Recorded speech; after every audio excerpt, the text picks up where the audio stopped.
Thousands of people plan to buy and sell cars this week on the Parkway. Leaders in Pigeon Forge call it a staple of the annual Rod Run.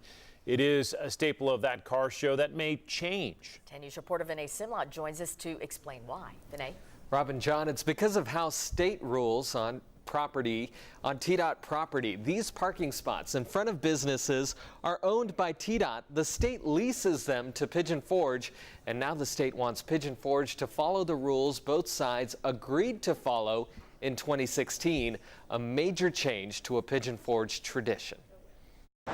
In Pigeon Forge this weekend, cars attract thousands. I enjoy looking at them. I enjoy driving them.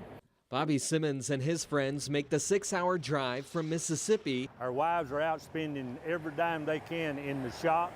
And they're trying to make money selling their cars on the Parkway. In other words, it's been added to a little bit to put horsepower on it. After this weekend, that won't be allowed. A contract between TDOT and Pigeon Forge has rules for how people use these parking spots. It says cars parked next to the Parkway can't have advertising of any kind. That lease was signed in 2016. All the businesses have to sign a sublease. But the subleases between Pigeon Forge and the businesses on the Parkway say cars are allowed to have for sale signs for 72 hours. TDOT wants Pigeon Forge to follow the contract. Assistant City Manager Eric Bracken says that's not easy. 362 days out of the year, it's easy to enforce.